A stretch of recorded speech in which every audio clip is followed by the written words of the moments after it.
ನಮ್ಮ ಪ್ರತಿನಿಧಿ ಕೃಷ್ಣ ಫೋನ್ ಸಂಪರ್ಕದಲ್ಲಿದ್ದಾರೆ. ಕೃಷ್ಣ, ಯಾವ ಊರಲ್ಲಿ ಆಯಿತು ಈ ಘಟನೆ? ಯಾವ ರೀತಿ ಕೊಲೆ ಮಾಡ್ದ? ಆರೋಪಿ ಸಿಕ್ಕಿದಾನ ಪೊಲೀಸರಿಗೆ? ಖಂಡಿತ ಏನಂತ ಹೇಳಿದ್ರೆ ನವೀನ್, ಇದು ಏನಂತ ಹೇಳಿದ್ರೆ ಸ್ನೇಹಿತರ ನಡುವಿನ ಜಗಳ ಇದು. ಅಂದ್ರೆ ಈತ ಏನು ಕೊಲೆಯಾದಂತ ಏನು ಸೋಮಶೇಖರ್ ಕಿಳಿಕೇತರ್ ಏನಿದ್ದಾನೆ, 45 ವರ್ಷದ ಏನು ವ್ಯಕ್ತಿ ಇದ್ದಾನೆ, ಈತ ಆರೋಪಿ ಸಂಜೀವ್ ಕಿಳಿಕೇತರ್ ಮತ್ತೆ ತನ್ನ ಪತ್ನಿಯ ನಡುವೆ ಸಂಶಯನ ವ್ಯಕ್ತಪಡಿಸಿ ಇಬ್ಬರಿಗೂ ಕೂಡ ಬುದ್ಧಿವಾದವನ್ನ ಕೂಡ ಹೇಳಿರ್ತಾನೆ.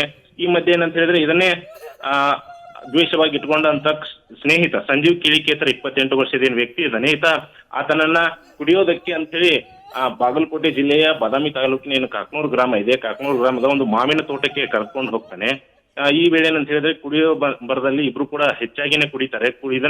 ಇದೇ ಸಮಯವನ್ನೇ ಕಾಯ್ತಾ ಇದ್ದಂತ ಕೊಲೆ ಆರೋಪಿ ಆಗಿರುವಂತ ಸಂಜೀವ್ ಏನಿದ್ದಾನೆ, ಆತನನ್ನ ಮೊದಲು ಏನಂತ ಹೇಳಿದ್ರೆ ಹಲ್ಲೆ ಮಾಡ್ತಾನೆ. ಆತನ ಮೇಲೆ ಹಲ್ಲೆ ಮಾಡಿದ ಮೇಲೆ ಆತ ಕೆಳಗೆ ಕುಸಿದು ಬಿದ್ದಾಗ ಅಲ್ಲೇ ಇದ್ದಂತ ದೊಡ್ಡ ಬಂಡೆಗಲ್ಲನ್ನ ತಗೊಂಡು ಆತನ ತಲೆಗೆ ಜಿಜ್ಜಿ ಆತ ಸ್ಥಳದಲ್ಲೇ ಮೃತಪಡುವಂತೆ ಅಲ್ಲಿ ಮಾಡ್ತಾನೆ. ಹೀಗಾಗಿ ಆತ ಕೊಲೆ ಏನು ಸೋಮಶೇಖರ್ ಕಿಳಿಕೇತರ್ 45 ವರ್ಷದ ವ್ಯಕ್ತಿ ಇದ್ದಾನೆ, ಆತ ಆ ಸ್ಥಳದಲ್ಲೇ ಪ್ರಾಣ ಬಿಟ್ಟ ಬಳಿಕ ಆತನ ಸ್ನೇಹಿತನಾದಂತ ಸಂಜೀವ್ ಕಿಳಿಕೇತರ್ ಅಲ್ಲಿ ಸ್ಥಳದಿಂದ ಕಾಲ್ ಕೀಳ್ತಾನೆ.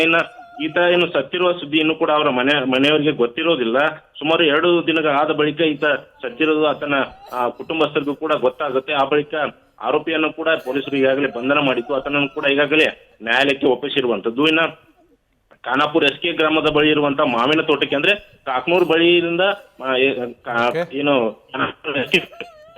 ಕಿಲೋಮೀಟರ್ ಅಷ್ಟೇ ದೂರ ಇರುವಂತದ್ದು. ಇಲ್ಲಿ ಅವರು ವಾಹನ ಮೂಲಕ ಹೋಗಿದ್ರ ಅಥವಾ ನಡೆದುಕೊಂಡು ಹೋಗಿದ್ರ ಮಾಹಿತಿ ಕೂಡ ಇಲ್ಲ. ಹೀಗಾಗಿ ಈಗ ಬಂಧನವಾಗಿರುವಂತಹ ಸ್ನೇಹಿತನನ್ನ ಈಗ ಪೊಲೀಸರು ವಿಚಾರಣೆ ನಡೆಸ್ತಾ ಇದ್ದಾರೆ. ಅಂದ್ರೆ ಒಬ್ಬನೇ ಹೋಗಿ ಮರ್ಡರ್ ಮಾಡಿದ್ರ ಅಥವಾ ಇನ್ನಾದ್ರೂ ಇದ್ರ ಎಂಬ ಮಾಹಿತಿಯನ್ನ ಪೊಲೀಸರು ಕಲೆ ಹಾಕ್ತಾ ಇರುವಂತದ್ದು. ನಮಗೆ ಥ್ಯಾಂಕ್ ಯು ಕೃಷ್ಣ ಡೀಟೇಲ್ಸ್ಗೆ.